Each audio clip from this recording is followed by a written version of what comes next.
Wolf Spirit Radio. Simon actively encourages you to post your questions live to him in the chat room at wolfspiritradio.com/listen.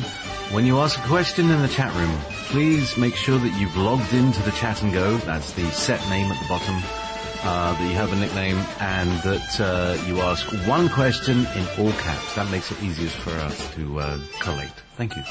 The next 2 hours will be full of debate, interview guests, and up-to-date news.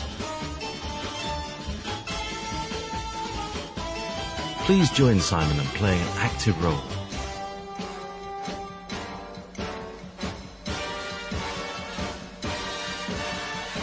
Connecting Consciousness Show. You're listening to Wolf Spirit Radio. Oh, yes, indeed. You are listening to Wolf Spirit Radio, and this is live, 7 p.m. UK time, 11 PST, on Wolf Spirit Radio, broadcasting from the Scotland studio here in Bonnie, Scotland. Beaming down with Bonnie Whitby in the middle of England. Here,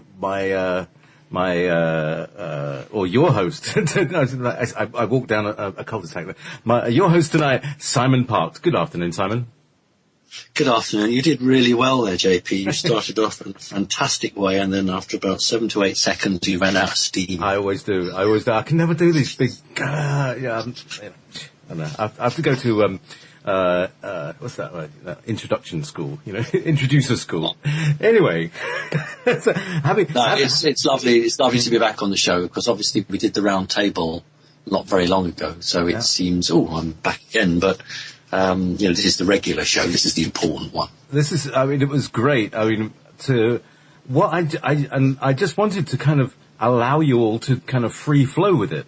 So it took a little while for you all to get kind of going, but it's an unusual format. Nobody's ever done this before, I don't think. It was very pleasing that it did, the ball started to roll and started to gather moss. What? Yeah. Well, it's my metaphors. Well, who better? I deliberately, for the first half an hour or 20 minutes of the round table, just kept out of it, because I wanted Win to establish a rapport with the others. So I think people thought that I was getting warmed up. I was actually deliberately just letting Win get involved with that. So I really did enjoy it. It was an excellent opportunity to talk to everybody. And it was always with these things, of course, JP, there's never enough time, is there? But it was really good. And the feedback from the people, which is what really matters, not actually what the guys around the table think, but the feedback from the people was that they enjoyed it. And there's no point in doing these shows unless people enjoy it. Yes, you've got to give relevant and up-to-date information if you have it, but it must be done in an enjoyable way. And it's not good sort of thinking you're back in school and very serious face and it's the end of the world. Well, that's not the message we want. So yeah, it can be fun, it can be enjoyable, as long as we're getting the information out there. So yeah, if we can do more with other guests, then that would be brilliant. That will be excellent. And the other thing that I noticed while we were doing the show was that it was all guys, and wonderful that was. We are moving into a more feminine age. So I thought, the next one I'm going to do is with some elder females. So or female elders, let's put it that way. It's hard, it's hard to say, but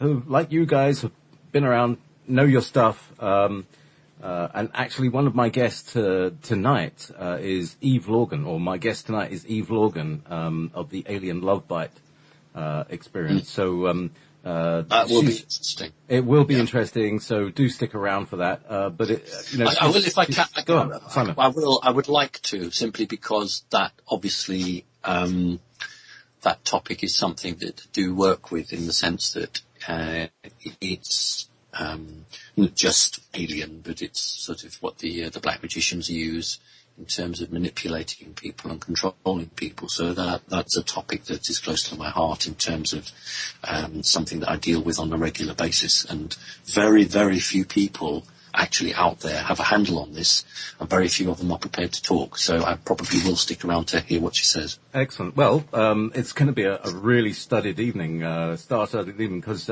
after this show, now normally Nancy and Walt run a kind of commentary on what you and I have been talking about in the next 2 hours, but today we've brought in Solaris Blue Raven. I'm not sure if you know about Solaris, but I've heard the name, but haven't actually met the person. She's got great experiences in, or a large number of experiences, they weren't great, in artificial telepathy. She was used as an experiment, and basically, used her training to overcome them, and to overcome the programming and understand how it all works. So she's on the other side of these things and can see right through stuff. People who are like channelers who have been, basically there's a guy with a microwave beam and a microphone. So, having said all that. Right, before we crack on with the questions, just some up-to-date news, because I sometimes watch some stuff on YouTube, and there are some people that just talk about stuff that happened 20 years ago, and as interesting as that is, and I think there's always a place in a show to talk about past stuff. I think that's very important, but that's not what we need. What we need is up-to-date information, and I've got some up-to-date information which I want the audience to hear, and then obviously when it goes onto YouTube, then it can be disseminated out. The elite families have called, or some elements of the elite families have called for a extraordinary special meeting of the council. This is their own council, their own group, in May. There is a very vociferous group of people, probably numbering between 3 and 6 of this council, who are pushing for some dramatic action this year, and they've got their motion before the council, if you like. So there's enough of them who've decided that it has to be decided one way or the other. So there's a special meeting. Now, whether it'll be at the Rothschild Pyramid in Glastonbury, I don't know, but it's going to be in Britain. Now, it won't be like a Bilderberger meeting where all the cameras are there. This is going to be a secret meeting that no one's really outside of the circle is going to know about. But it is going to be held in Britain because this is the land of the energies. So it's going to be in May. I do not know the date, but it'll be in May, and there will be some propositions put to the council, and these will be some pretty far-reaching things.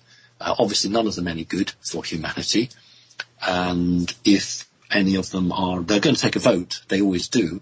There's sometimes they take a hands show. Sometimes they do what in the Freemasons with the coloured balls. But they're going to take a vote, and if it's passed, then whatever action they are aiming at, they're going to go for. The other thing I want to let everybody know is that in the news, the governor of the Bank of England, and for American listeners, that's the same guy who would be head of your Fed. The governor of the Bank of England has actually officially come out and said that this is a boomerang recession, and that the boomerang is coming back this year. Now, that in itself, probably most people would say, well, that's not that big a news. But the Rothschilds have, through an agency, have done an audit of the value of Great Britain. In other words, they have audited every house in Britain. So they have come up with a notional value in money of all the properties, domestic properties, and it's very low. It's come in at about between 2.2, I understand, and 2.5 trillion. This is pounds sterling, which is much less than I thought, but nevertheless, that's the figure they've come up with, between 2.2 and 2.5 trillion. Now, this is the first time in a generation that a country has been valued. The last time I'm aware that this happened was in America during the Great Depression, and also in Germany between the two wars. My understanding from the very small snatched conversations that I've been able to have is that they are intending to crash the housing market in Great Britain. and then go in and buy up as much as they can. So they've done a value of 2.5 trillion. Well, that's the value of it. They were trying to suck the assets out of Great Britain and to another extent the Western world, America, so that they got as much real wealth as they can get their hands on before the crash comes. So we have a special meeting then, just to recap, an extraordinary special meeting to be held in May at an unknown location, but looking like it will be in Great Britain. A group of psychopaths, we could probably call them all psychopaths, but they're not all, but a group of psychopaths are pushing for the final solution, and I'm using that word deliberately. It's not the Jews they want to kill off, it's just anybody that's human. They are pushing a number of motions before the council to see if they can force the issue this year. And running alongside that, from the financial side, the Rothschilds then have valued property, which means that there is a crash going to be engineered, or that's the plan. So that's the latest up-to-date news. You will not find that on the internet. You won't find that anywhere else. This has come to me very recently, and you're the first. This is, our radio show, so, I'm sharing it here. So that's my news, JP. Yeah, well, indeed, it is your show. I'm just here as producer, and one day when the music stops, you'll say, "Hello, everybody. This is Simon Parkes." when you're kind of acclimatized to the whole thing. But I'd just like to thank everybody. I don't like to do that. Oh. No, I deliberately don't do that because I use this radio show as a medium to connect with people. Mm-hmm. It is not where I blow a trumpet or where I become big-headed or where it's my radio show. I've got a radio show. I deliberately, no, but some people fall down that trap, and that's how they get caught, and that's how they get sucked in, and that's how they get corrupted. It only takes to drop your guard in one way, and then you can be drawn down in. So I deliberately don't. I like you to introduce it. It's your radio, and you have invited me on a monthly basis to talk. Bless you. And that may seem very, very, I don't know, silly, but I've always, and people who've followed me for a number of years know that I'm particularly careful not to make the mistakes that others have made.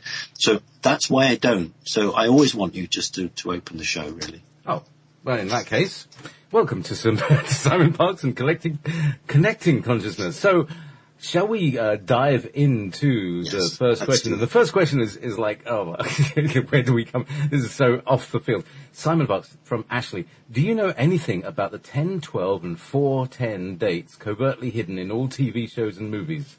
Does this have to do with Passover 2017? So, do you understand the question?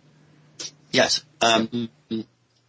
Just as when we had the Olympics, it spelt Zion.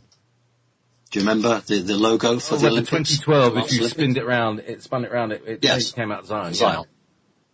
Correct. Well, this is the same thing. So she's absolutely right. That's not widely known. Well, there you go. So good. She spotted it. Brilliant. So, and still on numbers. Get her on the show. Yeah, and still on numbers. And she's saying, does the double symmetry in your email mean anything? What is your middle name? Ooh. Okay, now the internet is interesting. We've always had no problems. As soon as we talk about Zion, the internet connection is pretty awful. But I did hear your question. Can you confirm that you can hear me still, JP? Perfectly. Oh, right. Okay. So I'm struggling, but okay, I did hear that. The reason that 7 is in my number is because that's my birthday.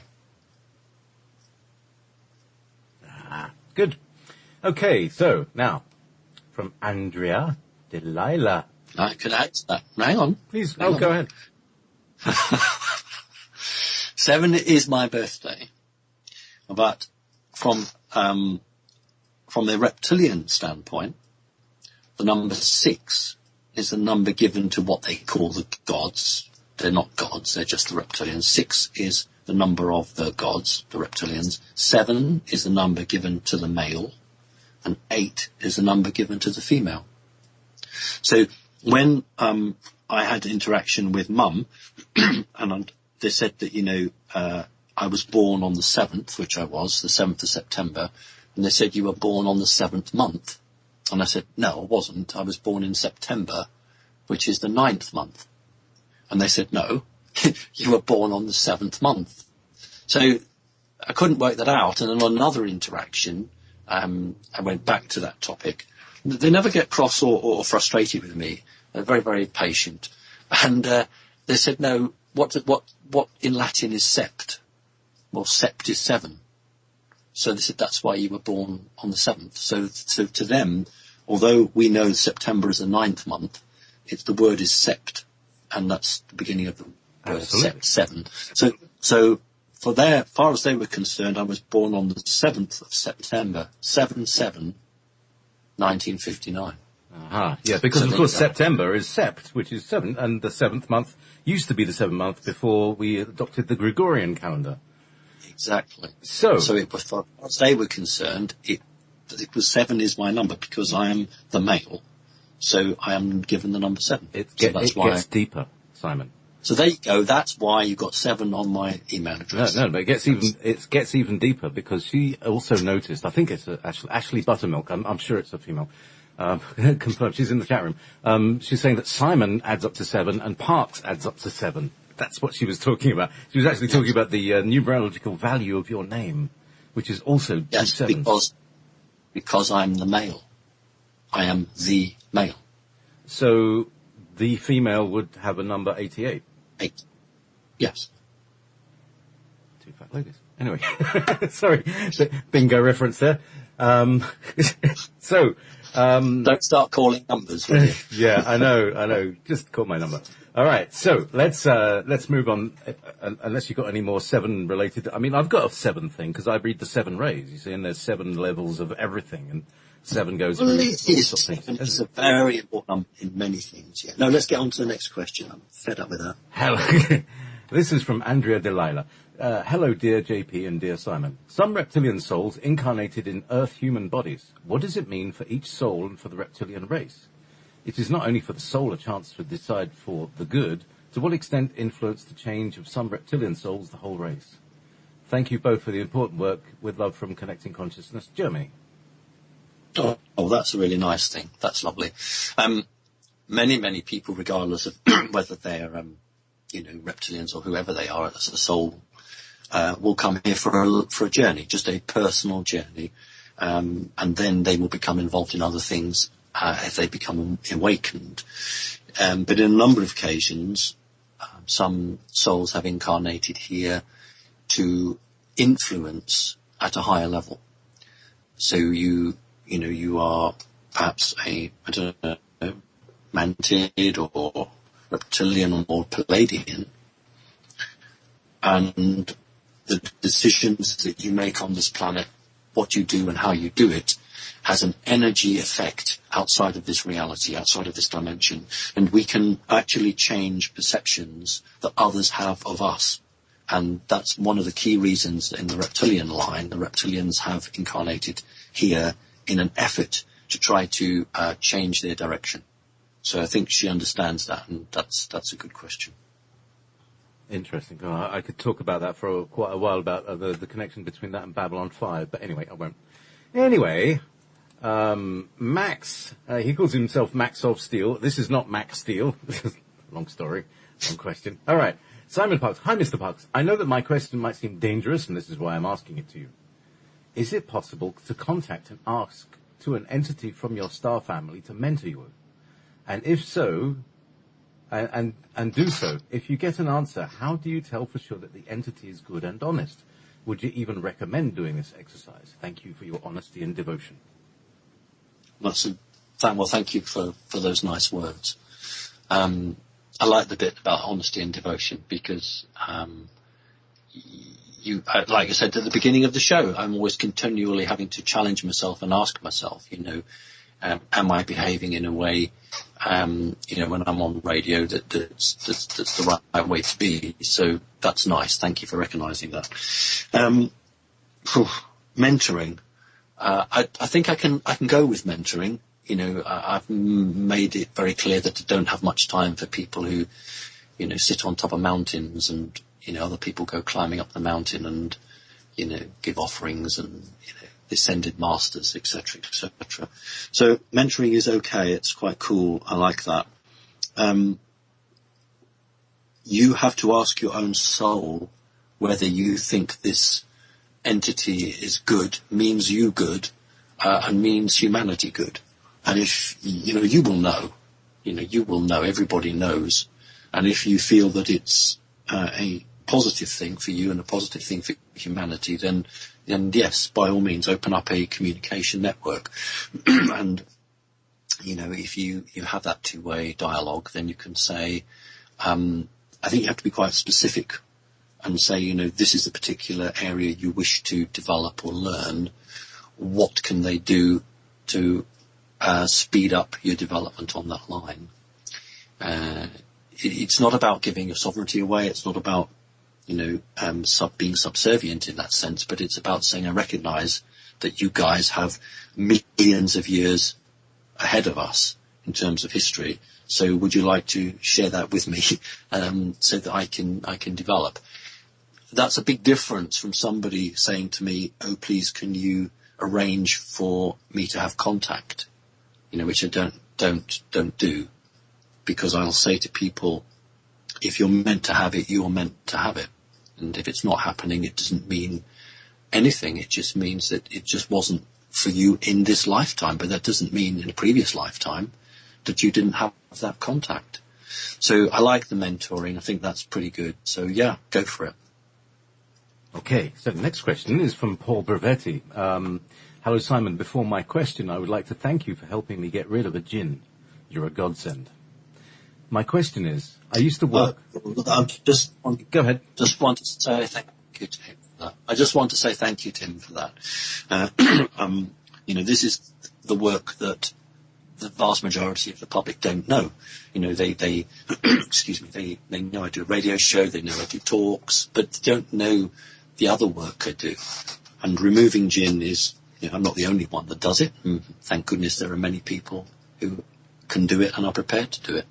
But it's nice to get the feedback, because normally when somebody is afflicted like that, the last thing they want to do is advertise the fact and talk about it. And I very rarely hear from these people again, because it's like Simon Parkes knows something very personal about me, and I'm a bit embarrassed.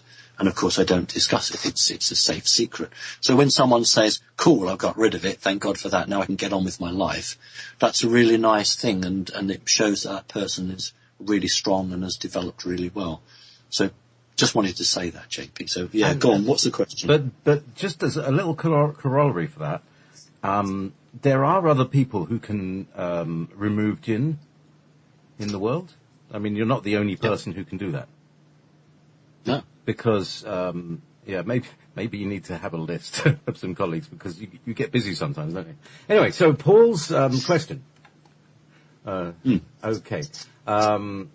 My question is, I used to work with essential oils a while back, but they were diluted and for commercial use. I have found 100% pure essential oils from a Native American company. The question is, can the use of essential oils actually heal and not just treat symptoms and diseases? Love and light to all. Smiley face. Right. It's not the oils in themselves that heal. It is the practitioner behind them. In other words, if you just pour lovely exotic oils on somebody, that won't necessarily heal them. It is the energy of the individual manipulating the energies and the oils and the goodness of the oils, and opens up the connections. That's where the healing is. Yes, if you're using a commercially based product, it's going to be full of rubbish. Generally, not always, but generally it'll be full of rubbish, and you don't want to be using it. You might, with some of the essential oils, want to have a very pure water just to dilute them down a bit. If you have a client who's the first time to a session, you might find the oils are very strong, and therefore the energies are strong. So you might want to just dilute it for the first session. The oils on their own don't heal. It is the person manipulating the energies that does the healing. And some people use crystals, some people use oil, some people don't use any of that. But it's usually but this is a 3D planet, and many people need, it's not a prop, but many people need that bridge to connect between the energy of themselves, which does the healing, and the physical connection of the individual. So it has to travel from an energy base and either convert or go through into a physical bone, sinew, muscle, whatever it might be. And so sometimes using oils, minerals, sound, whatever that might be, that's what people use. There's no right and wrong. If you are able to heal, then you should be doing it. You should be helping people if you possibly can. So that's my answer. And thank you for telling me that I've helped you, and that's what I'm about. So that's great. Okay, so another question that you're a tonic for these gin. Sorry, bad joke. Anyway, hi Simon. Sorry. How long have you been waiting to come out with that one? I don't know. It must be microseconds. It's just like just an instant. I thought, yeah, cool. Anyway, hi Simon. This is from Declan. Now, this is gin, demonic possession or depression. Right. So, what is basically? I'll be brief about it. Is basically saying that the symptoms that you gave for gin possession are also the same symptoms as what people call depression. So, how do you know that you're possessed and not just depressed? Well, often that's the gist of the first part. That it's got some more things. Anyway, go on. Let's just go. Yeah. Because of my dyslexia, if you read them all out, understood. It's a different topic. So yeah. How do you know if it's a gin, and how do you know if you're just you've just had too much SSRI and you're high on this stuff and it's telling you to kill yourself or kill Granny or something? Right. Okay. In a number of cases, having a possession does lead to depression. It all depends on how much the conscious mind is aware of the situation within yourself. It's a gradual gradation, so you might literally have only your deep subconscious mind being aware and your conscious mind is not. As a person begins to break through the barriers, they begin to get some understanding of what's happening to them. The depression comes in, and the phrase I use for people in that particular zone, for want of a better word, is they know something is wrong, but they cannot put their finger on it. So what I always do is just to remove the 3D element. So you look at, are you taking any medication? Is there a history of this in the family? What's the job situation? What's your relationship situation? How many years has this gone on? And after about 15 to 20 minutes with a Skype with me, the person, their own deep subconscious communicates with their conscious mind, and they begin to understand a little bit more about what the situation is. Now, if they have a depression, a clinical depression, I'm not the man for them. There are going to be other healers. I don't suggest you go to a quack, I beg your pardon, to a doctor. But I do suggest that you go to a healer who can assist with that depression. If the depression is because that's part of your reaction to a energy attack, then maybe I can help you. So often the individual knows something's wrong, but they don't know what it is. But they could speak to me, or they could speak to anyone else who's genuine, and they'll tell them whether they've got an attachment or not. Okay, next question. But just the last part. Has anybody ever come to you saying, yes, I've got the answer is yes. Yeah. The answer is yes, they have. And I've had to say to them, I'm not convinced because I don't detect it, I don't see it. And I would suggest that, you see this sort of healer or that sort of healer. But I have to say that I would say 75% of the people who have come to me believing they have something like that have been spot on. It ranges from, I saw it, right through to, I've wanted to harm myself, or, my memory is deteriorating at a very great rate. So, I think most people are aware that something's wrong and they have a fairly good clue, but there are a percentage of people who, these demons, and I like that word, it's a church word, but I use it. Some of them are chameleon-like, just like a soldier, he or she will wear camouflage clothing to hide in the undergrowth. So some of these demons actually alter the frequency of the outer part of their living form to match the vibrational frequency of the host, the person they're in, so the person actually isn't aware they have an attachment. It's very, very clever. I don't mean it's good, but it's very genius that they can do that. So the entity's internal system stays at the same rather negative vibrational rate, but they can temporarily boost the exterior part to mimic. They can't actually be that person, but they mimic it. So it's sometimes very hard for someone who's not necessarily gifted in that way to be able to detect them.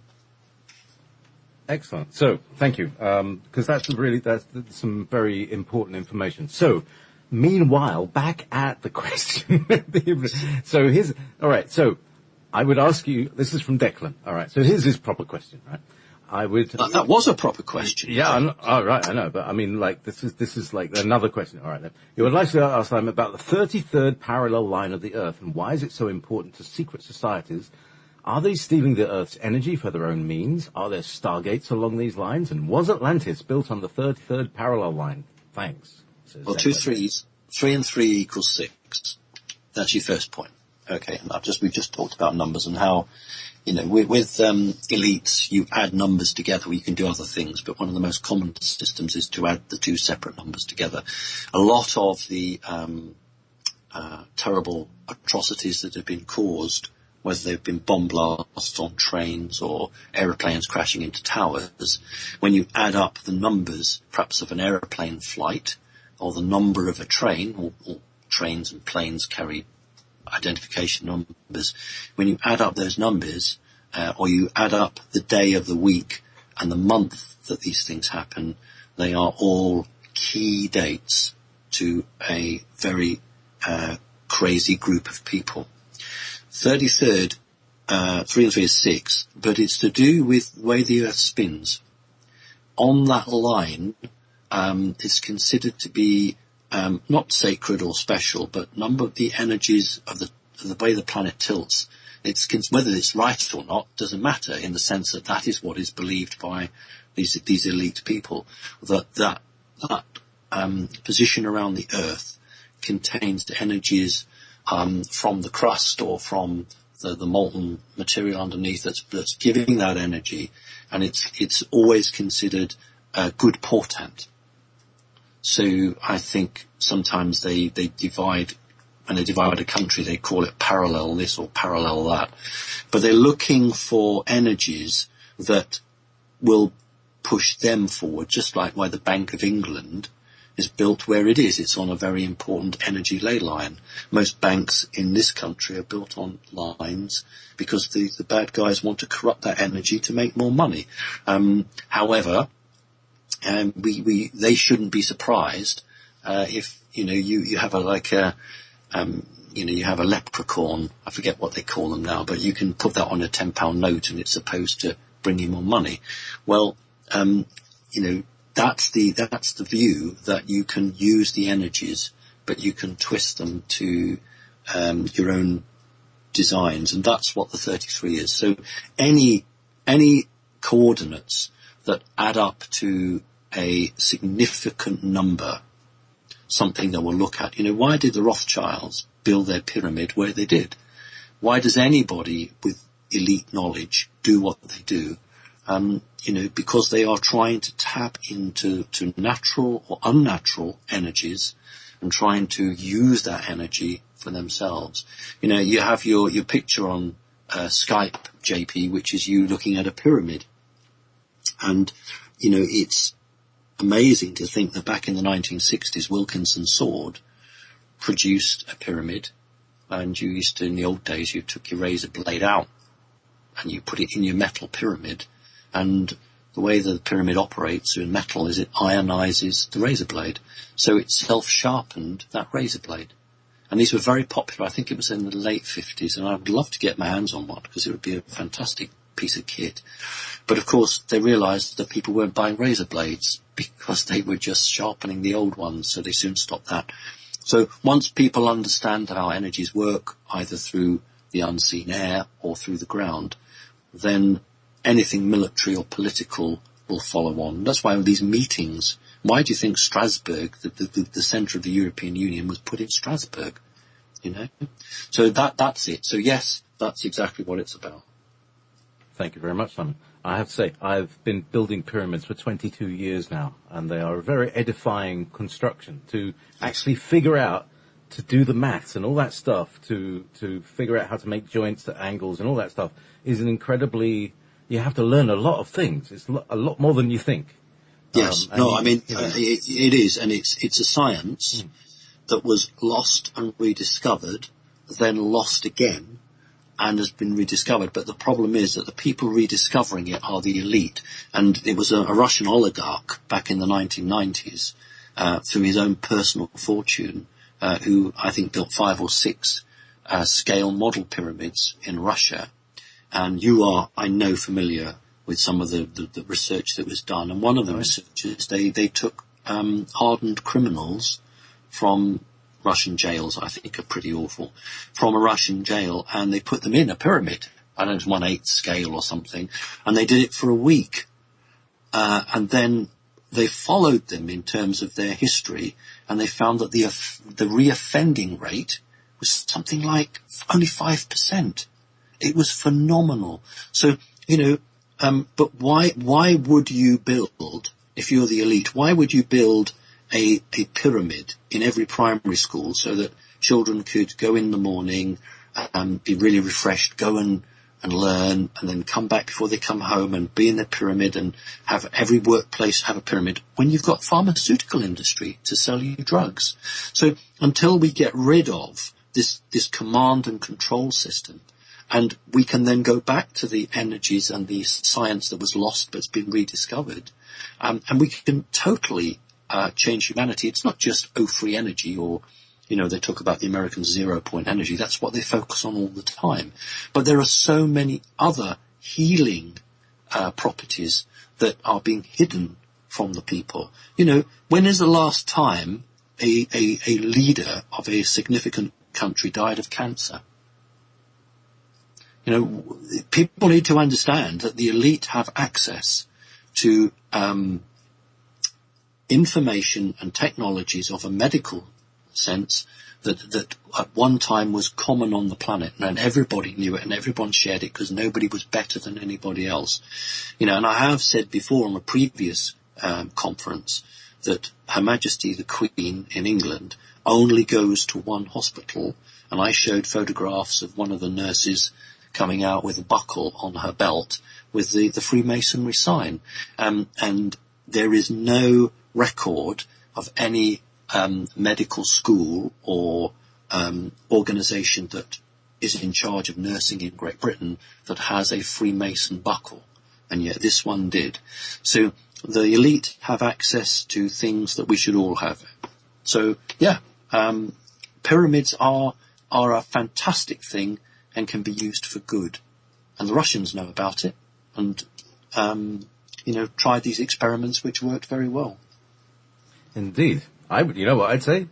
Get the prisoners to build pyramids, and you'd have fantastic people at the end of it. It's edifying, literally edifying. So, without further ado, let's move on to Vettel.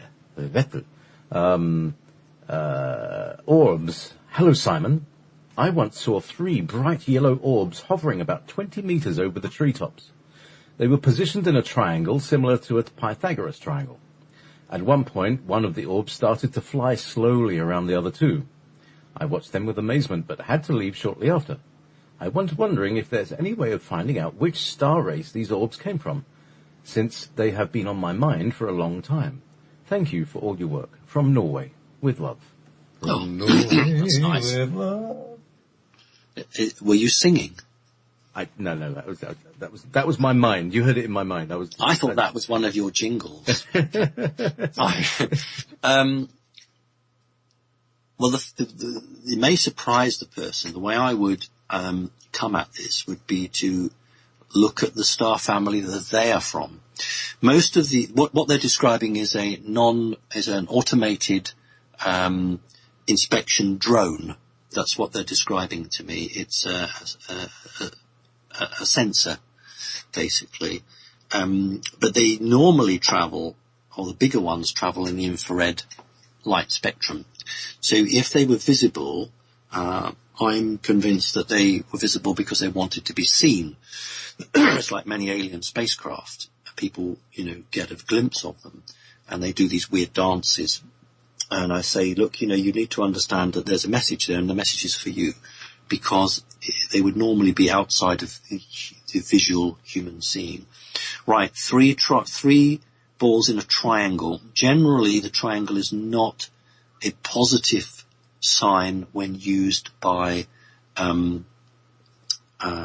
off-planet entities. It's generally associated with Anunnaki or Grey. If you think that the Americans have the triangle spacecraft, the black triangle. But it's not always the case. My question would be, which of the orbs at the 3 points of the triangle started to move, and did it move clockwise or counterclockwise? But without that information, I would say that it could either, and this is going to sound odd, it's either reptilian or it's Palladian, because they both use automated drones. The Palladians stroke Lyrans uses automated drones to create the crop circles. Those drones do it. The reptilians use them purely and simply for taking samples from air. They're not involved in the cattle mutilations, but they are observation platforms so that they can be around and about quickly. And what you will often find is them being chased by helicopters, either from the United States Air Force or Britain's Royal Air Force. So orbs are often intercepted by helicopters, and occasionally it's the other way round, in the sense that you will find orbs being escorted by Chinook, American double rotor helicopters, or what we call the black helicopters. It depends if the alien race behind those orbs has made a previous arrangement with someone in authority on this planet to have a connection at a set time in a set location. But if these things just turn up, they're very hard to spot on radar. They often operate below radar for a start, and they are made of a material not unlike that of some of the B-2 bomber, so that radar waves are absorbed into the metal. So I would like to know the soul makeup of that individual. I would like to know which of the three orbs started to move and whether it moved clockwise or counterclockwise. But well done for observing that. Thank you. Wow, very in-depth answer there. Thank you very much. Now, from Fran. Dear Simon, thank you for your amazing dedication to helping humanity in so many ways. I love this show. My question is, there have been many books, movies, TV shows that seem to be a kind of soft disclosure. Jupiter Ascending, Stargate, Star Trek, Ascension, Contact, Extant. I'm wondering if they have a good or bad intent behind them, or perhaps they simply are a reflection of the collective unconscious waking up. If they have a bad intent, how can writers get airtime for visionary stories that help reprogram humanity in positive ways? Oh, what a good question. I like Jupiter Ascending because it had a flying motorbike in it. And the flying boots as well. Cool. I don't remember the boots, but I remember the flying motorbike, and I remember that I didn't see the film on my own. I saw it with two very, very special friends. And I remember we all commented about the flying motorbike, and we thought that would be nice to make that. Mm-hmm. Okay, that's aside. Now let's get to the question. Get your bismuth out. Right. It's a very, very it's a vital question, because not all directors of movies are corrupt, and many directors or producers of movies get given a brief. You will have to do this. So the punchline of a story has to end in a certain way. And I'll give you an example, would be Tomorrowland, which we actually partly talked about when we did our round table, although I haven't seen it fully. But it doesn't stop a producer or a director adding his or her own warnings into the body of the film, providing they're still doing the beck and call of the people who paid for it in the first place. So what can happen? What I think needs to happen is that individuals who make films need to be brave and start to put into the films more of a wake-up call. Now, as it stands at the moment, if they were too brave, they would never be a director again. They would never be asked to produce or direct. And, you know, I can't ask or expect somebody to throw away their livelihood. They may have a husband or a wife to feed or a loved one and children. And that would be an unfair thing to do. But I don't think it's unfair to ask these people to start to balance their films and see how far you can push before the elites say, oh no, you can't have that. So, you know, don't just blindly do the bidding of these people. Try and put in an element. And that's what I think we're seeing. If you see a futuristic film, you'll see elements midway in the film or early on in the film which are a warning to us. And then as it reaches the end of the film, this is what the guys at the top of the ivory tower have paid for, and then you get the message they want to give the people.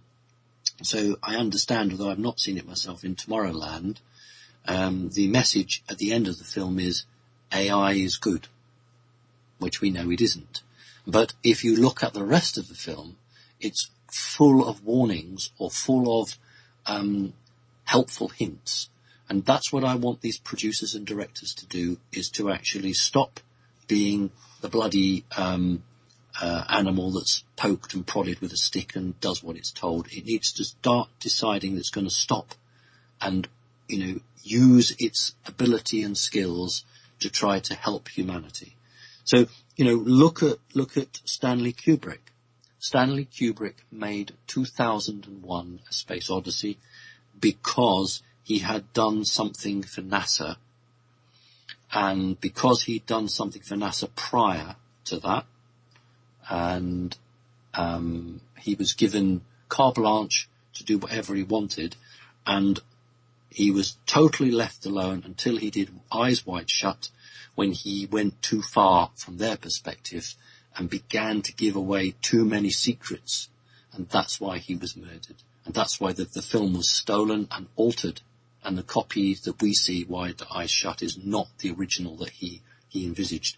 So directors, just like politicians who look at JFK and think, oh my goodness me, I daren't do this because I will be assassinated. So directors are thinking, well, you know, if I don't do what I'm told, you know, it's the old I'm following orders. Well, I think it's time for humanity to say, no, I'm not having any more of that. You know, to hell with it. I am going to, if I have a conscience, and I'm going to actually put something in. So what I ask people is just push back a little bit, see how far you can go with it. Good question. I would expect a good question from Fran. Thank you. Excellent. This is from that was from Fran Hehal. Yes. Yeah, okay. So, Rainbow Weaver. Hi, Simon and JP. I was brought up a Jehovah's Witness, which I found an extremely damaging experience due to the covert mind control, fear-mongering. I stopped going as soon as I was old enough. I've done a lot of personal healing over the last years since I got away, but I still have a negative fear and nausea, fight or flight reaction if I see, hear, or anything to do with Jehovah or the witnesses. Could my subconscious mind still need deprogramming? Or is my intention and free will enough to protect myself? Is Jehovah Yahweh Anu? Is Jehovah... Hang on, let's just... sorry, okay, yeah, go on. Otherwise, because there's a bit of a... No, I want to answer them all. Go ahead, please. This is very serious. Right, the first question. So is my intention and will enough to protect myself? Right. No, unless you have worked with your shadow self and you have done a bit of your own deprogramming. That's my own terminology.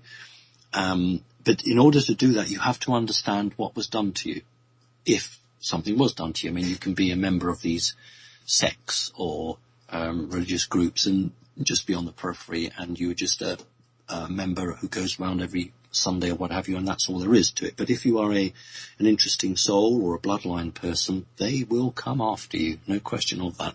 The number of people who have been members of these very, very secretive religious organisations who I have worked with is phenomenal.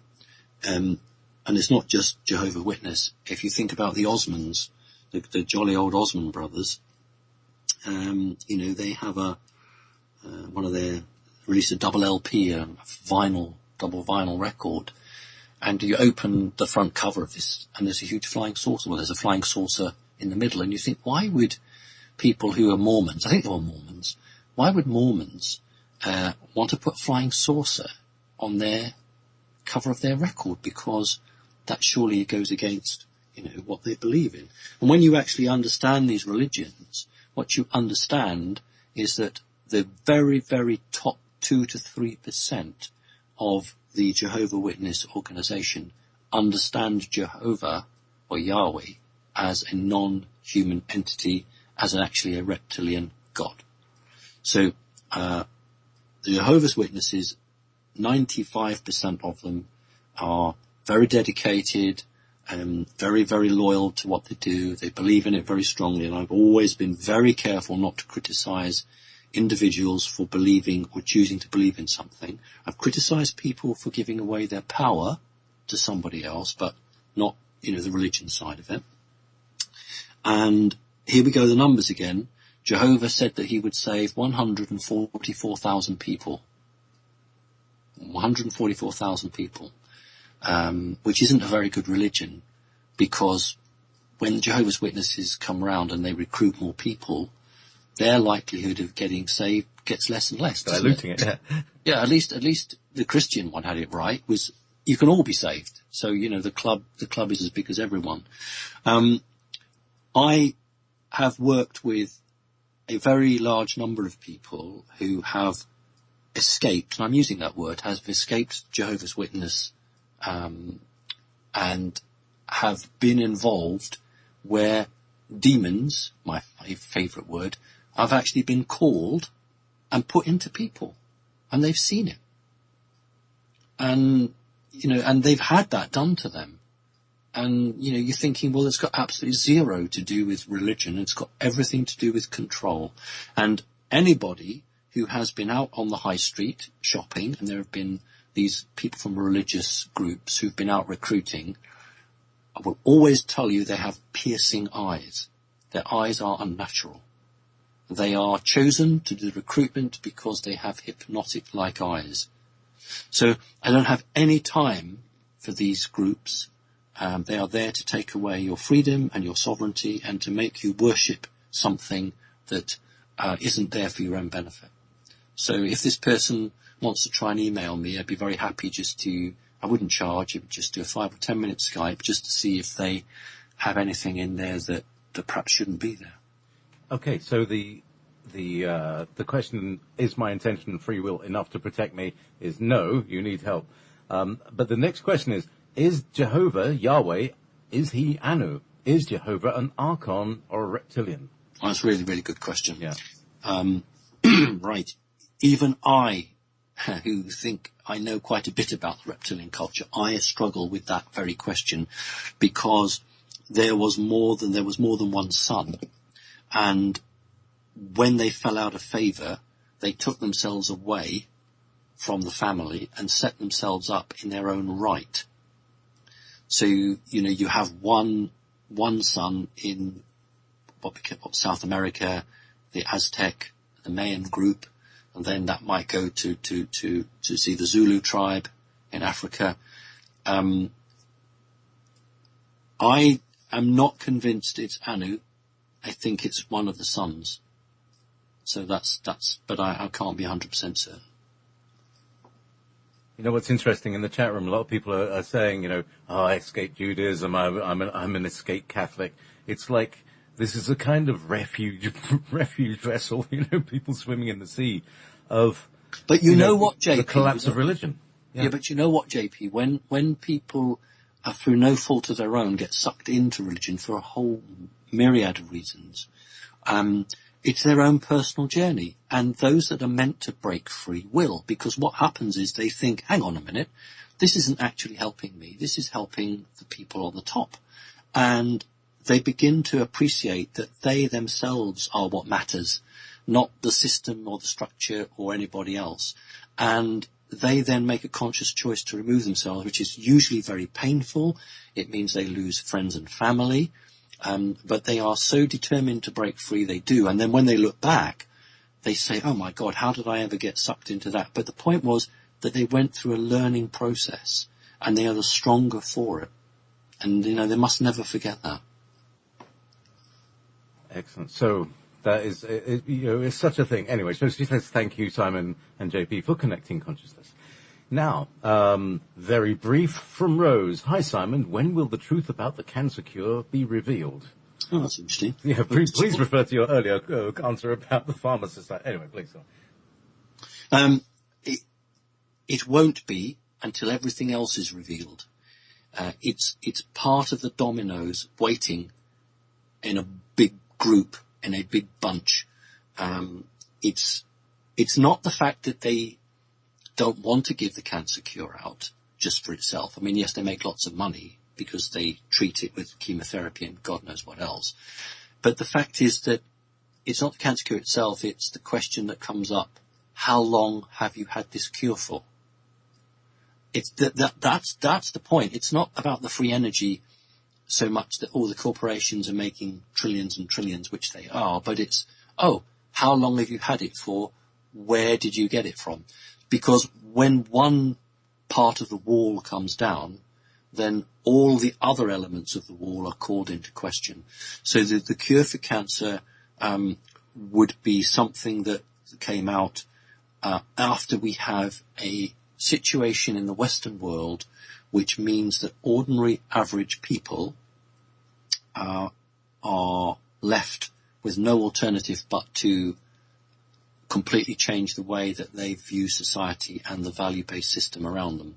And so when the elite structure falls, then the cure for cancer will be one of many things that is released.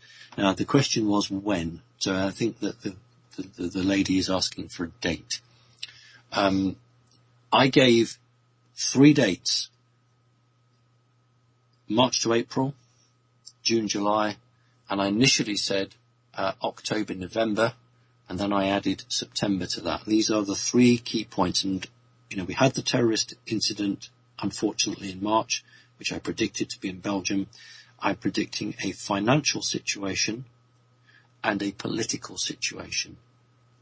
So if we're going to get a cancer cure, it will be one of many, many secrets that have been sat on by people who do not deserve to have that information, actually. They're not worthy of the guardianship. And many of these people believe themselves to be guardians, but they're not worthy of that.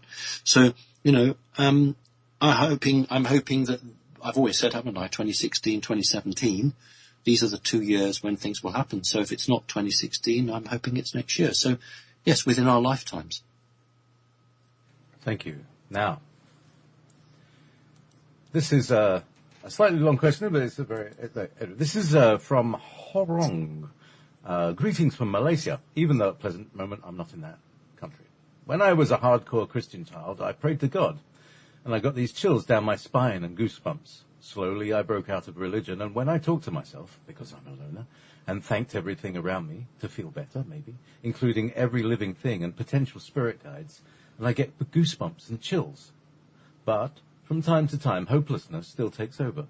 I pray to this God again, even though I knew inside myself he's not real, and I still get chills and goosebumps. Nowadays, these chills and goosebumps are moving towards my heart, growling like a physical hungry stomach and hardened between my eyes. I can't do anything I'm supposed to do, like studying for college, and every day feels like imploding or exploding from the inside and dying. And I've suddenly developed a taste for eating raw meat. Do these chills or exploding feelings mean anything, or is this just some sort of self-centered self-diagnosis and I'm just mentally ill? Well, presumably not. If you took the time to write this question, Simon, your situation. The key word there is the growling. If this person genuinely has heard a growling from within their own body, then they're possessed by a demon. They always growl. That's a very common sign. And they need to get in contact with me, and I'll happily get rid of it for you. Okay, so, thank you. So, long question, short answer. From Susie. Danger during the 3 days of darkness. Hello, Wolf Spirit Radio. Please ask Simon to explain. When will the 3 days of darkness occur, and what is the danger of going outside? Thanks so much, from Susie Albert in Idaho. Right, I don't subscribe to this because of planetary movements and an energy wave. It's supposed to, like a dust cloud. This is my understanding.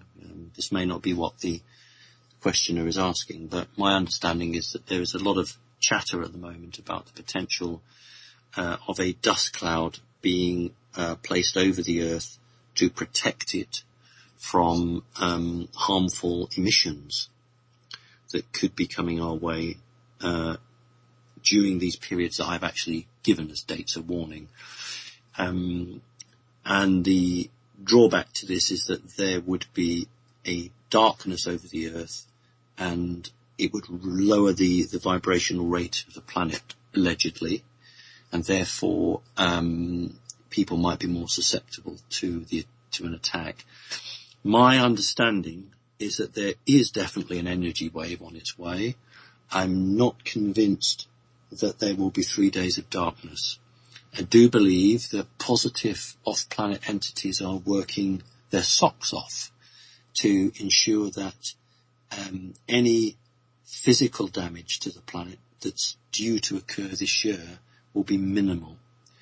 And any belt or blanket of energy that could be placed as a shield around the Earth won't have a hugely negative issue. So I would say, if that occurs, go outside and have a street party. Have no fear, go outside and enjoy yourself. And because if that is what's happening, that's actually a positive thing that's been done to help the planet. Have no fear of it. In that mode, I'm going to play a little piece of lovely music. Do you like Beethoven? Roll over, JW. Welcome back to Connecting Consciousness with your host, Simon Parkes. This is Wolf Spirit Radio, a listener-supported station. So if you have a spare $5, you can download all of our archives, which stretch back many years.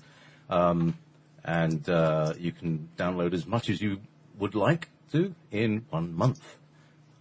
You can download the whole lot if you want. However, I did it the other day to make a full system backup, and it took several days to actually download it at high broadband speed. So I wouldn't really recommend it. And also, you know, if you were listening to all of those things, you wouldn't have time to listen to the live stuff, which is really happening, and we're getting the news in the moment. So, Simon. Hi. Good. Destiny Calls. Question for Simon Parkes. That's the name, Destiny Calls. It's a lovely name. Isn't it? Please could Simon comment on the Jonathan Reed case from 1996? Many thanks for all your hard work. Who's Jonathan Reed? Jonathan Creek or Jonathan Reed? No, not Jonathan Creek. Jonathan Reed, I believe, it's probably I don't know personally who that is. So Okay. I can't like a Billy Meyer sort of thing. Yeah, I can't answer it. What I tend not to, best way to describe it really is when I meet somebody, then I learn about them. But I don't sort of sit and, I'm not a researcher, and many people seem to think that I am. I'm not. I don't sit and trawl the internet. That's a very, very dedicated skill, which I don't have. And as a result of that, there are many people who I should know that I don't know. And people sometimes say, you don't know X or you don't know Y. And I sort of just quite, honestly and simply say, well, I'm really sorry that I don't know them, and it's not because I I don't think I need to know them. It's just I haven't come across them. And I don't like to not cloud my judgment. That's not what I mean. But if I'm going to do a conference, I genuinely will not research any of the other speakers.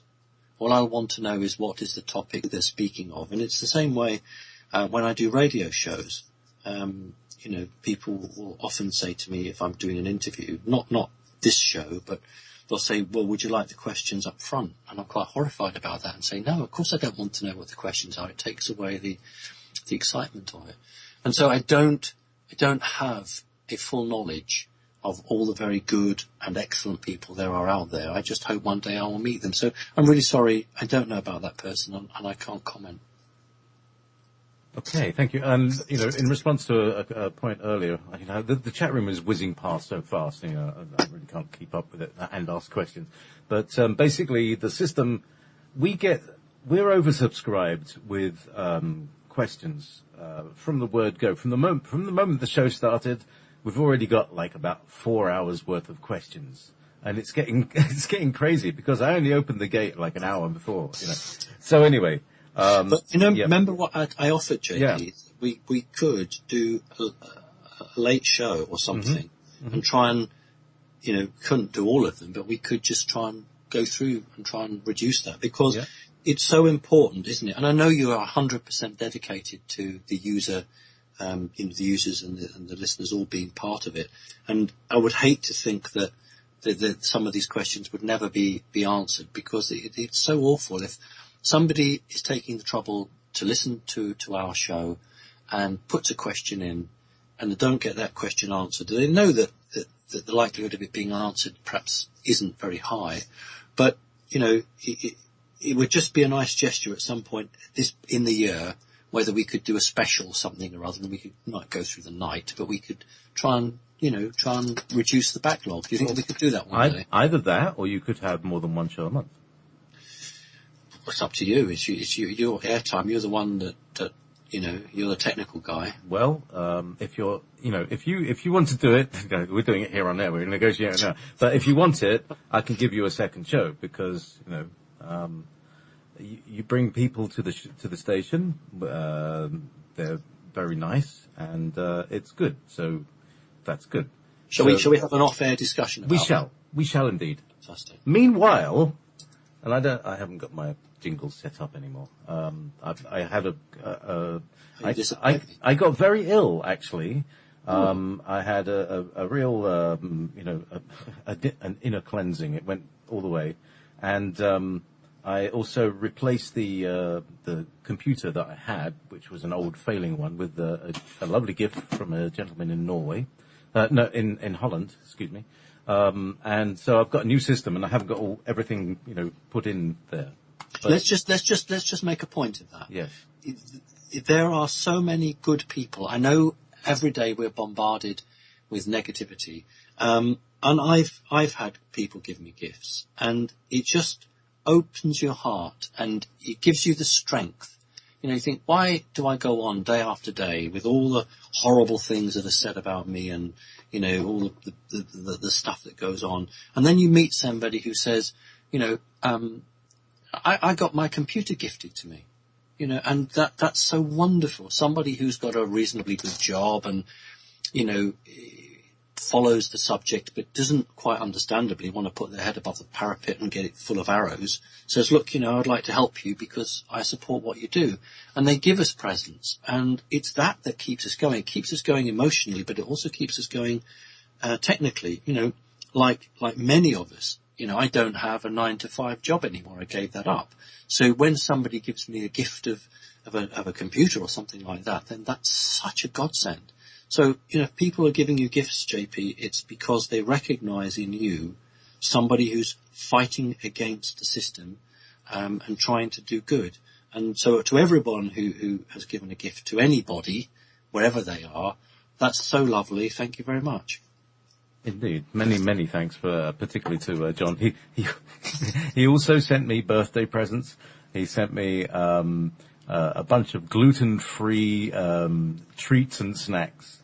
which is because I've been. I get people that send me presents for the cats, and that's really, they send me, and that's brilliant. I get them. They come from America or Canada, and I think, oh, is it something I can eat? That doesn't smell quite the sort of thing I'll eat, and I'll tentatively have a look. No, but no, it needs to be recognised, and this is a great way to recognise the fact that there are good people out there. Look, there are good people out there who like the rest of us don't have much money and they can't do it. If they had money, they would. But those people who have, they're they're in a lucky position. They've got a well-paid job. They're doing something positive, and that's brilliant. So yeah, I just wanted to say that, JP. That's all. No problem.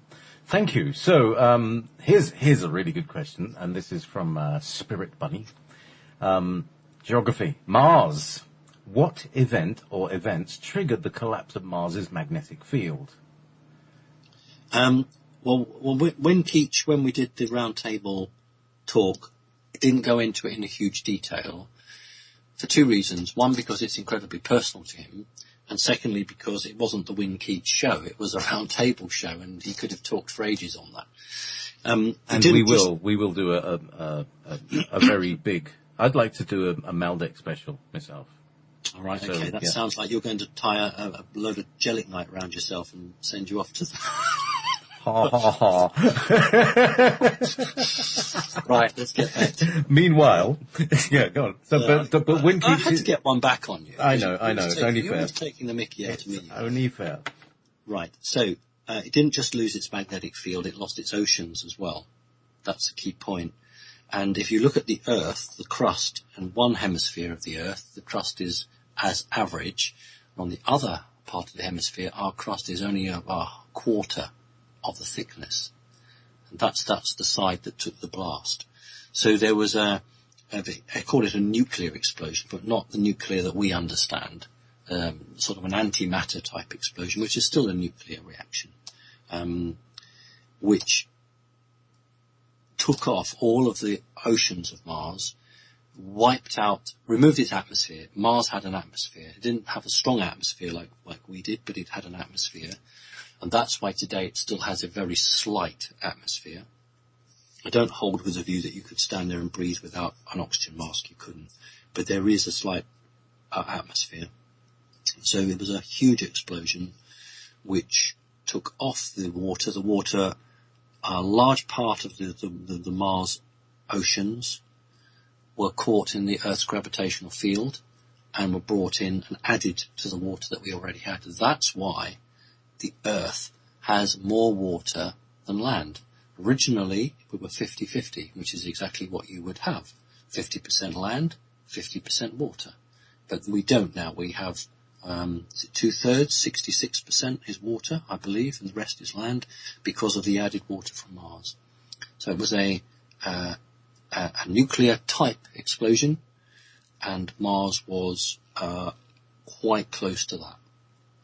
So this was a mission by a Palladian stroke Lyran task force, wiping out a very, very nasty nest of reptilians who were using, sometimes people call it Maldek, were using a large object as a staging point to go on to another constellation, and were making plans for an attack.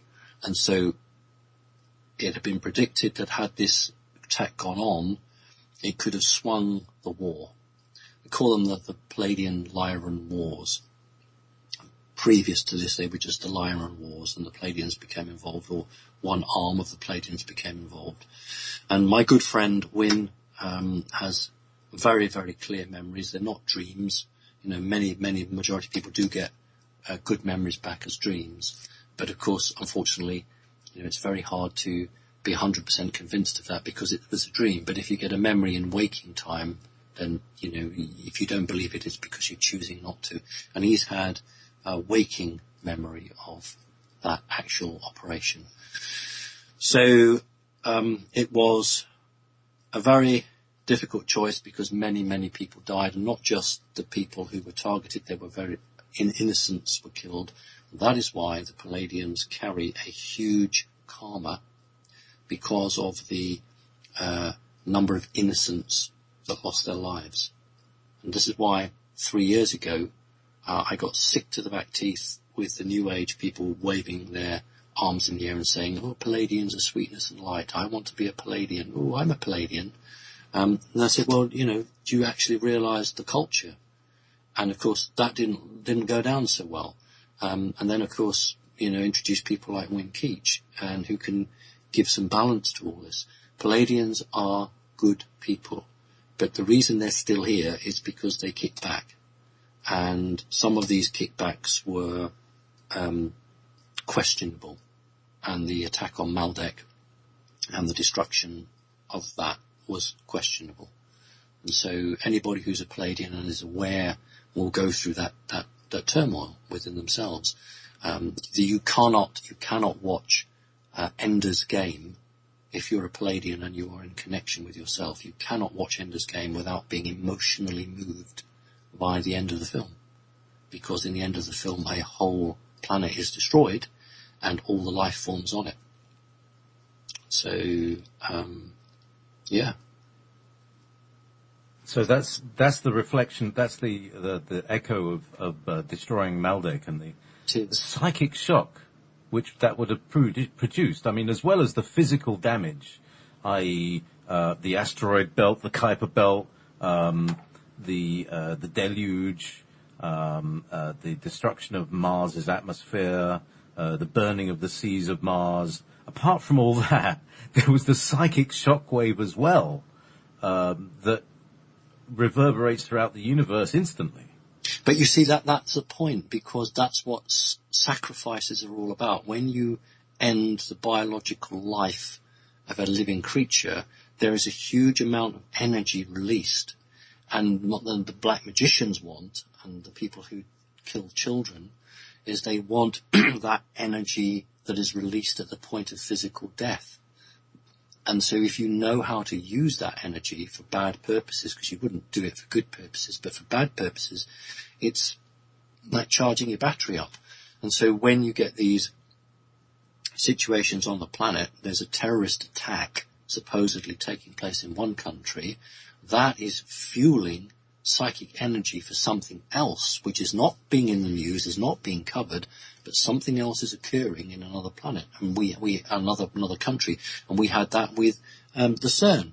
We had some terrorist attacks, and at the same time they were going on, CERN was trying to be ramped up to a high point, and using the death agonies, and this is horrendous, but that's what these psychopaths do, the death agonies of individuals killed in these terrible, terrible, tragic circumstances, and using the energy to boost artificially what they have, and that's what they call magic. That's what they call magic. So, absolutely. It was a nuclear explosion, but it wasn't designed to do what it did. It was overkill, and I mean the word deliberately. It was far too powerful for what they required. And we're very lucky that the Earth didn't sustain more damage. Okay, thank you, Simon. That's, so the question doesn't finish there. The Red Sea, and what's the deal with the Red Sea? What history does it have that history books doesn't account for? Well, so is that a connection there? No, the Red Sea comes after that. With the situation with the first part of the question was a very long time ago, millions of years ago. The Red Sea is in terms of thousands of years ago, potentially up to 100,000 years ago. I don't have the exact dates on it. That part of the world did see a warfare not unlike the weaponry that we have today. And many lands and seas were poisoned because of the way that the Red Sea drains. It is just like a lagoon or a lake. And once you eliminate life and you change the biological composition of the soil or the earth, then it cannot repair itself. So it will only ever become, in this case, more saline. Because there's been connections to another water source or a connection to a land that's not going to keep on draining minerals into it. All right. No, that's the Dead Sea. So the Yes. Red Sea is the one. Yes, but yeah, go on. what I'm saying is that what you've got is a number of small, not oceans, small lagoons or rivers or Oh, I small see what you oceans mean. that mimic, but a big ocean can cope with the situation. It can repair and it can grow. But small waterways tend to hold on to that energy, if want of a better word, for a very long time. So when you're looking at, say, the Red Sea, remember we're talking about, places like Galilee and other religious Bible-type entries, they are holding energy for something that occurred a very long time ago. So if you had that skill, I don't have that skill, you could actually stand at these places, and some people can do this, and they can actually commune or connect. Most people do it with a standing stone, or a great megalith, but if you can do it with some part of the ocean, you can almost have a video play of what has occurred in the past that made that location or that place the way it was. So all I can say about that is that something occurred in that location a good few thousand years ago, and it never actually changed or healed, but became connected with a religious, it was very, very important for certain people to live on the shores of it, or, any land that particular sea or ocean went through was obviously going to be blessed. So it was used as a marker. The question, I may have not understood the question fully, but that's the best answer I can give. Okay, so wondering about sleep from Andre. What happens when we sleep? Why do we need sleep? And will we need less sleep if we raise our vibration?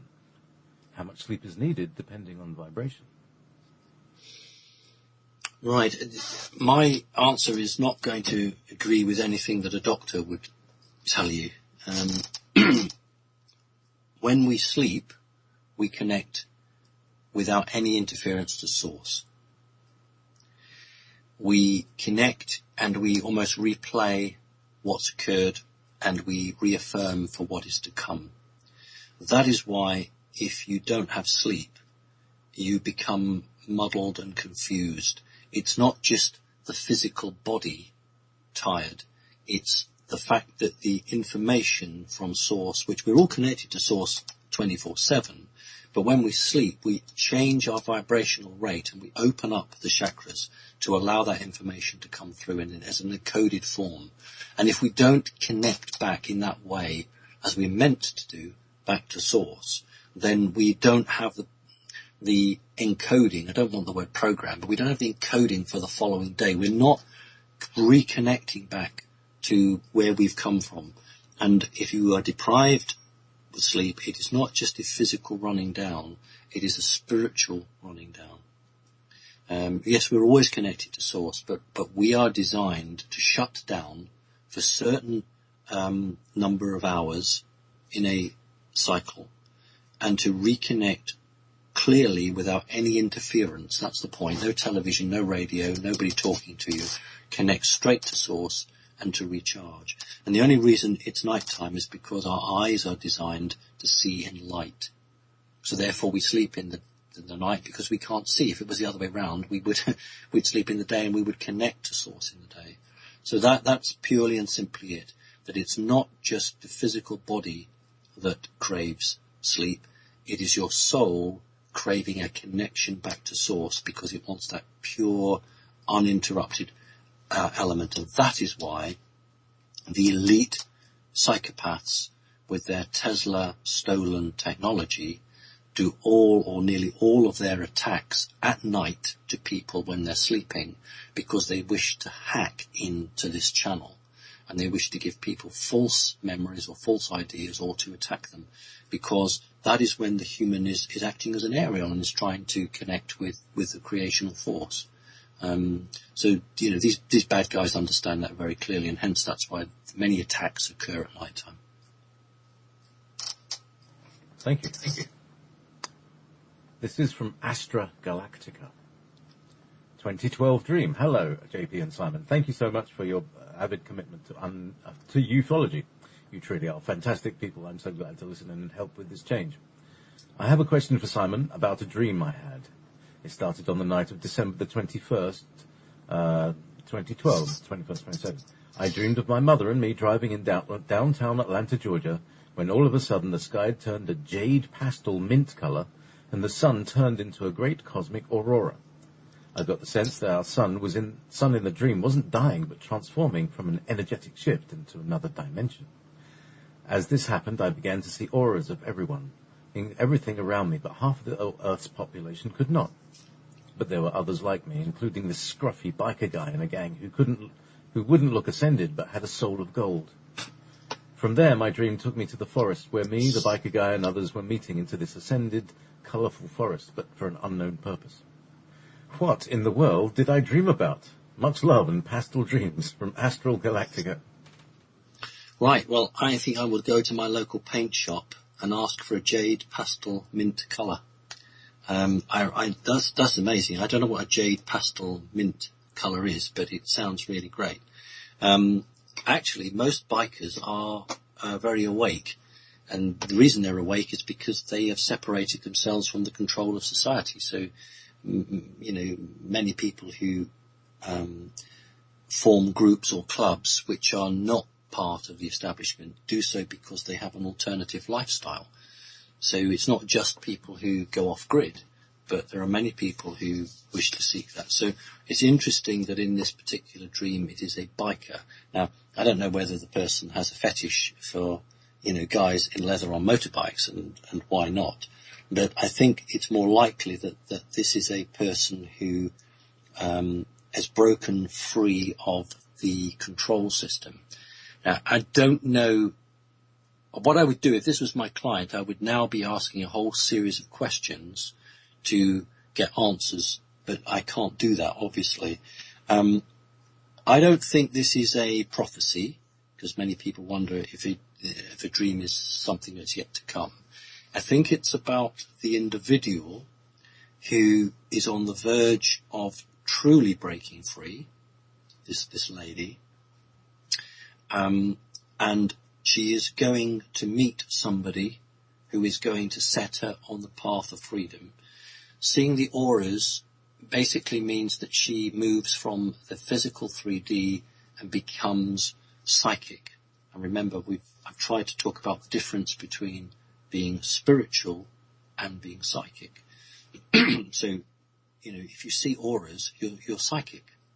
If you're a spiritual person, that doesn't mean you'll see auras.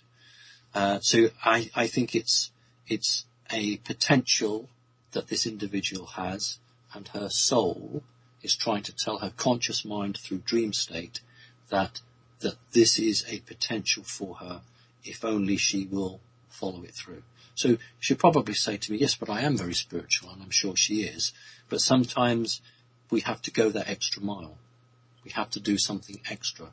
It's very dangerous to sit back and say, well, I've done it now. I'm spiritual, and I do this and I do that. That's very dangerous. We always have to say, well, what can I do better, and what opportunities are there for me to learn and to help? So I think it's a positive dream. I'd like her to look at her life and try to understand the people she's mixing with, and ask herself, do the people she mixes with actually take her forward in her life, or are they holding her back? So that's what I would say to her. Would she like to ride with the angels? Yeah. Do you ride a motorbike? Did you? Or have you? No. You never have? Not once. Uh-huh. Well, I did once, and until 30 years ago, and went out bang into a car, and I thought, that's not a good idea. So, I did, I decided, I rebuilt the bike, and I rebuilt my body, and I got back on it, and I rode around for a while. And then one day, it was raining, and I went to see my friend in Holloway, and I got a puncture. And that was it. Oh. I got a puncture in the rain, and that's the last thing you want as a biker. So I took my helmet and went home by bus. Oh. And that was the last I saw of it. I think I actually just abandoned the bike, just go away. That's the end of that. So that's, But Wynn's it was fun. Wynn's a great motorbike person. I imagine he's a fast rider.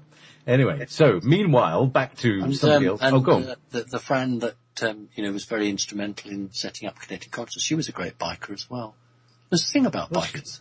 Really interesting. Because Putin has got a biker He's got gang. a club. He's Yeah. got a biker club. Yeah, and how cool is that? You wouldn't, how cool is that to have to be a president of a company with people who love you, and he, you can really see that he loves the people and they love him. It's a very heart-based thing. The approval rating is the highest of any leader. Forget places like North Korea and things like that where it's all fake, but of any democracy, if there is such a thing, but he has the highest leader approval rating ever.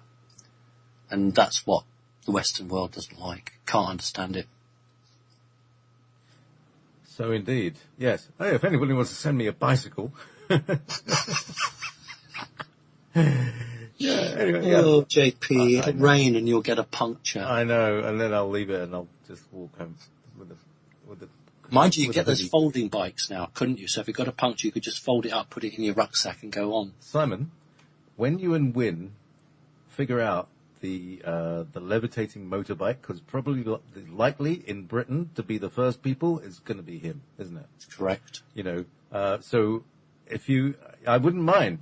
We've already looked at the power source for it. I can tell Indeed. you that now. Yes. Because you wouldn't crash in them because they have a gravity field.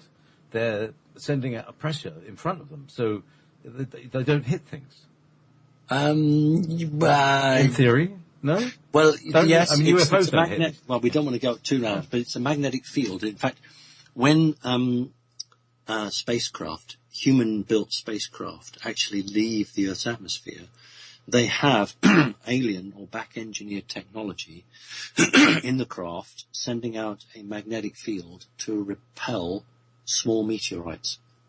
And because if they didn't, there wouldn't be a single Apollo capsule or spacecraft that could ever get out of the Earth's atmosphere because it would be holed by all the tiny bits of rock in space. And so they have this technology which acts as a magnetic field. I mean, in Star Trek, what they call the shields, but they have what they got it right actually, they call it navigational shields, which allow you to navigate around small blockages or objects. But anyway, we're off topic. Interesting, though. Anyway, from Teresa, from Switzerland. Dear Simon and JP, thank you so much for all your energy and time both of you invest in spreading the truth. Thank you. Your interviews are encouraging and helping to believe in a positive outcome of challenging situations we all face in life. Mm-hmm. Simon, what would you recommend to someone who would like to become an intergalactic coach somewhere, sometime in the future? What would be the first steps in order to achieve a successful result for all sides? Thanks and greetings. Right. It's not a crazy question, actually.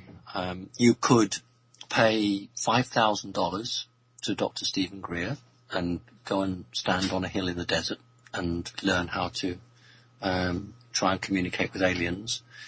Or you can think back to your childhood and see if you've had any connections, and you can talk to me or anyone else who has that sort of experience for far less than $5,000. And you can make an intent that you wish, without fear and without greed, to be in a position to be a bridge between two types of energy.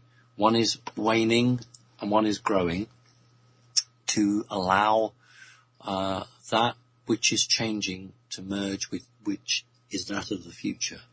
And if it's meant to be, then it's meant to be. There are some most unlikely people on the planet who, in their non-waking world are doing some amazing stuff that they have no knowledge of. An example. I used to, when I had a paid job, I was what we call in England and Scotland and Wales and Northern Ireland a driving instructor, but what the Americans call a driving teacher. I like the word teacher, that's nice. And I used to teach people to drive, and I got a phone call from America He obviously knew his stuff because he could work the times out. And he wanted to talk to me, just generally chat. And we had about 3 or 4 phone calls.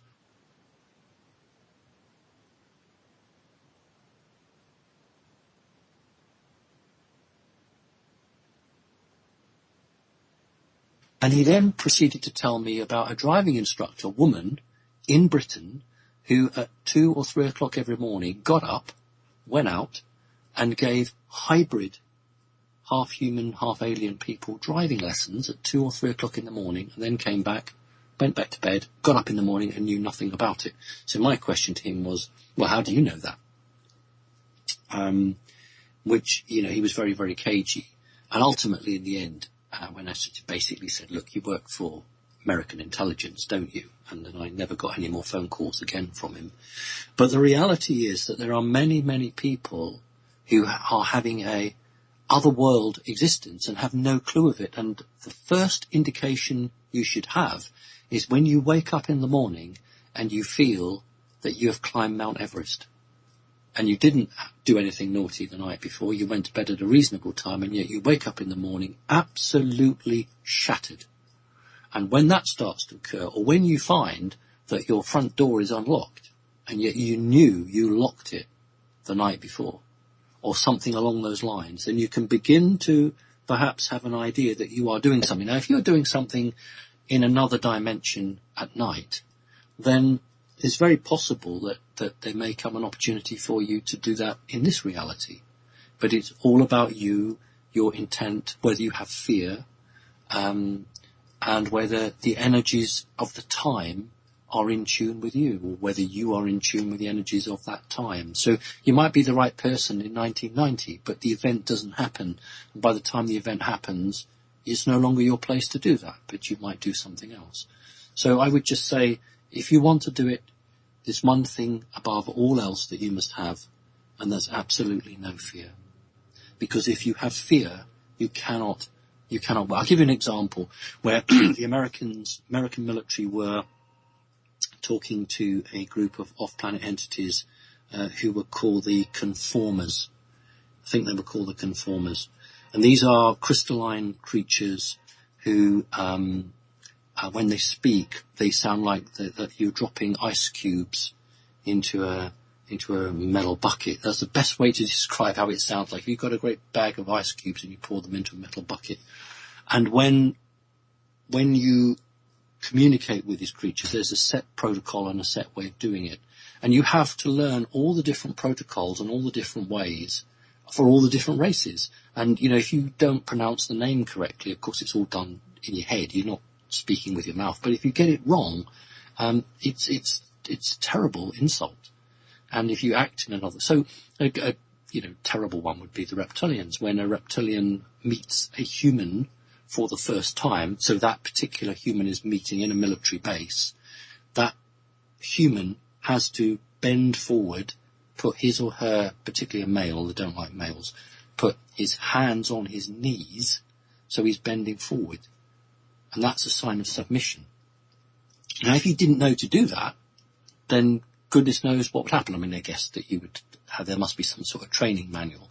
But that's with the negatives. Now, with the positives, they don't set those sorts of prerequisites. But in the time to come, I'm hoping that for want of a better word, the table will have a great number of people around it, all ranging from different backgrounds with different values. And there has to be a common denominator. And the human race of planet Earth has to be represented. And by God, it cannot be represented by any of the leaders, apart from Putin, but it can't be represented by any of the leaders that we have at the moment, because they would just sell the human race down the river. That's one of the reasons that we've not had open contact, because these ascended creatures do not want to meet with the leaders that we have elected, because the leaders we have elected, frankly, are not up to the job. So why would you want to come 10 trillion billion miles to try to enhance a planet and its population if you're going to be met by somebody who's just rubbing his hands together and saying, okay, what's in it for me? And so that's the situation we have. That's one of the key reasons we haven't had open contact, because who wants to sit round the table with these smarmy politicians? Because that's what would happen. They would be the ones who would take themselves off and say, we're having a meeting. That's why we've got to have a fundamental change on this planet. I'd love to change the way we elect leaders. We elect people who speak to us. I'd love to change all of the dynamics of that. I served as a local politician. I've done it. I've seen it. I've worn the T-shirt. I understand how it works, and it's just a trap. It's just a con. It's just the way it's the system controlling it. It doesn't matter whether you're Labour, Conservative, or Republican or Democrat, because the system is designed that those individuals have very little leeway in between. And if they do, then they end up like J.F. Kennedy with a bullet through his head.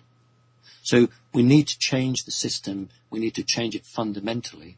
And then once we've had that, we will begin to get this open contact. And we will need people to advocate on behalf of humanity, because the vast majority of humans will just collapse in a ball because their whole world has been turned upside down. And then people like me shouldn't say, ha ha, I told you so. People like me should say, right, get on your feet. This is what we've got to do. It's not the end of the world. And you've got to get on with your life, and, how can we be positive? So, yeah, good luck to you. Thank you, Simon. So, Janet. AI, machine riders. Now, there seem to be two programs on Earth, nature versus AI. The Pleiadians, as channeled by Barbara Marciniak, she of the smooth, silky voice, describe a group of people incarnated now who are here to willingly incorporate AI into their bodies, the machine riders. From Simon's perspective, is this a specific soul group, or are some people just more susceptible to the programming of the artificial world versus the natural world? If Wi-Fi does become sent from satellites, how can we retain the program of the natural world? Yes, how do we retain the organic vibration? How do we keep going with that? Right. Well, that's very concerning, what you've just read, actually. I would be incredibly cautious of anybody. There's the transhuman agenda, which the elites are pushing, and that's what the film The Tomorrowland film was about. It was about old AI is bad, new AI is good. In other words, it's the combination of biological body and robotics are good. This is transhumanism.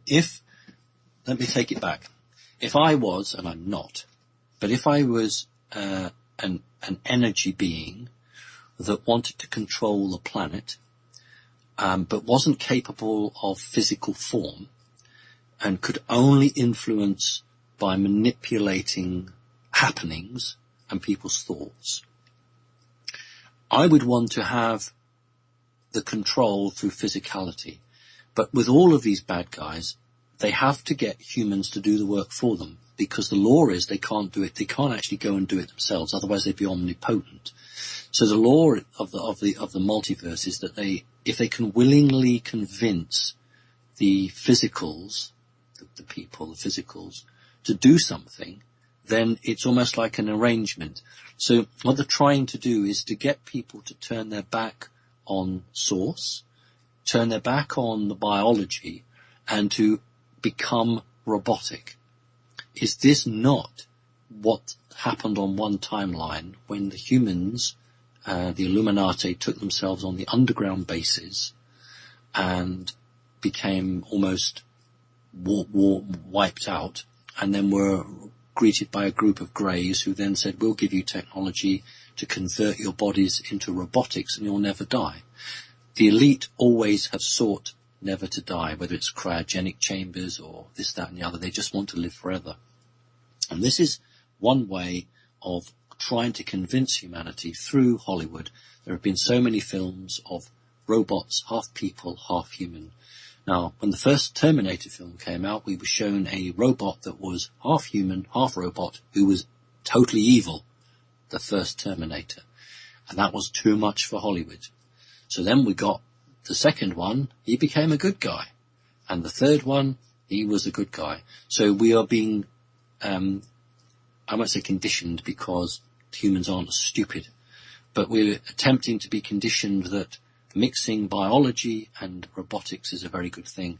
You go on the internet now, there's loads of stories about robots. You go on to the supermarket shelves, you get a DVD, there's lots of stuff about alien invasion or AI or robots. There have been for a number of years. I would reject anybody who came to me and said, I had a message the other day and there are these beings coming down and they're half human, half robotic, and they want us to embrace this technology and become like them. That's as bad as saying the spaceship's landed in the back of your garden, Earth is totally destroyed, but we'll take you to another lovely planet and just jump on the spacecraft. It's the same trick and trap. I don't know Barbara, and I don't know the ins and outs, but I do know that in 75% of cases, genuine, honest channelers have their communications altered and hacked. And they don't immediately pick it up. It's sometimes weeks, months, or years later they realize that they're being interfered with. So I've always said to people, trust yourself, believe in yourself, ask the soul in your own body what is right and what is wrong. Do not give your power away to anybody. If someone's saying something to you and it doesn't seem right, then walk away from it. But if it seems right to you, then you'll make a free will choice. So I always do my best never to criticize individuals, because if I go about on a radio show criticizing people, then, tit for tat, and then it just descends into a slanging match. But I'm not attacking the individual, I'm attacking the message here. Mixing artificial intelligence and biology is good if it allows a disabled child to walk. We shouldn't have wars, but if you have a war veteran and it allows that person to lead a more useful life, a happy life, then that's good. But it's not good if you start plugging in thought processes, if you start allowing decisions to be made for you by a machine. That's where we draw the line. And that's what they want to do. They want to say, you humans, you keep making mistakes, but the machine doesn't make a mistake. Now, we all know it does, but the argument is the machines don't make a mistake, so why don't you become like a machine? And there are souls on this planet, people who have artificial intelligence souls. They have energy souls that have come from a reptilian spacecraft or a reptilian facility that was a program running, and I do not even now understand how a program running in a machine can somehow incarnate in a human body, but I'm absolutely positive it can, because I've met these people. So it is the greatest threat. The greatest threat to humanity is not the reptilians, it is the archonic AI connection. Because what's not understood is the reptilians are just as manipulated by the archonic AI as we are. And in fact, they were part of the bridge to us, because they were running artificial intelligence advanced programs on their computer facilities, which were infected and got at. So it's a battle, and we really, really must hold on to the divine creational force that we all are. And I would beg people, please, reject anybody or anything that tells you to give away your own self-control or your own sovereignty for something. It's just not worth it. You were created on this planet for a purpose. You are a living creature. Do not give yourself away to something that's just designed to trick you. So it's an impassioned call from the heart. Okay. Well, but it's true. Nature versus AI, nature every time. So, probably time for maybe one last question, Simon. It as always whizzes by, so definitely we need to do it again. But the thing is, every time we do a show, we get another bunch more questions. It's a bit like painting the fourth bridge. Anyhow, so Jessica Kay from California. Hello, dear Simon. Thank you so much for being so brave and for all your hard work. You are such a kind and gentle man, and I feel honored to be able to ask you a question. Thank you. Since you remember being Adam, do you remember any other lives you've lived? And in other lives, did you also get contacted by the mantid beings and your reptilian father? Or did the first time happen as Simon? You know, that's the first time anyone's asked me that question. Interesting. There's more, though. Let's just do that one. Yeah, okay, because it goes into the soul trap. But, so is Simon the first one with the mummy and a daddy thing? But, I mean, it's not the same. I don't know. You explain. You know. I don't know. I would have said yes, because you'd think you wouldn't have that happen more than once. But I have a very, very clear memory of being a hybrid. I mean, we're all hybrids to a certain extent, aren't we? Some more than others, but a very obvious hybrid. And it's a bit stereotypical, but the backdrop was the Sphinx, interestingly enough. And then the creature that I call Mum, the mantid mum, coming up to me. So I know, at some time, I mean, the Sphinx is older than the pyramid, I think.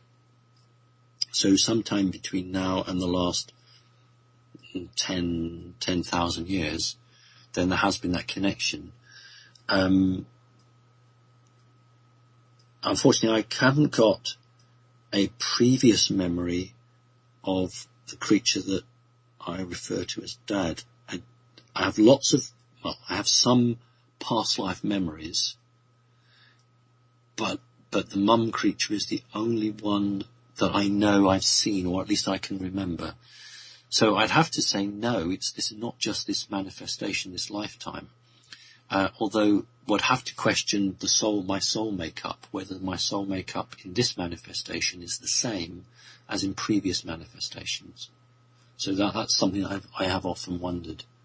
Past lives, the most recent one I can remember would be about 1799.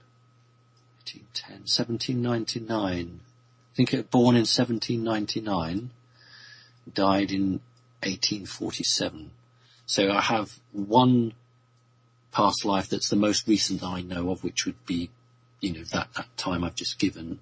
Then there's a huge gap in my memory, or at least I didn't come on this planet. And then I've got what we call the biblical times. That's very, very strong in that period of time. Sort of between maybe 3000 BC and 7000, 8000 BC. So that period of time is very, very busy for me. And then again, a long gap, and I don't have any memory. And then we go right back to, 200,000 years ago.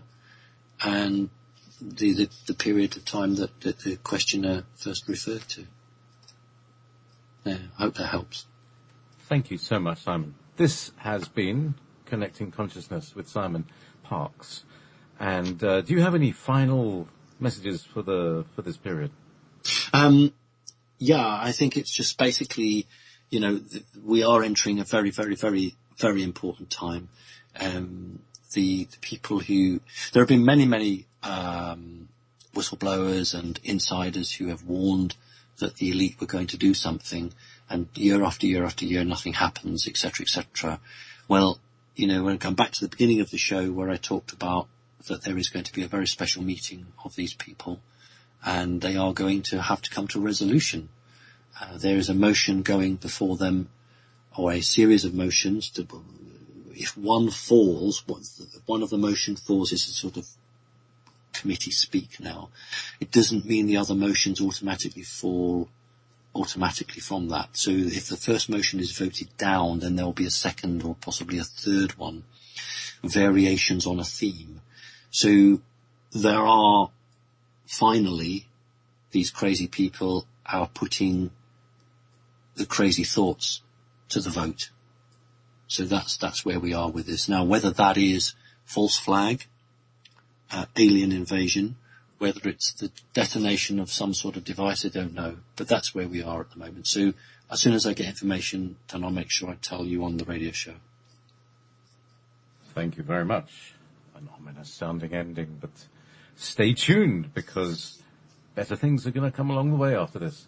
Okay, thank you very much, Simon. Good night. Thank you, and thank you to everyone else. Bye-bye.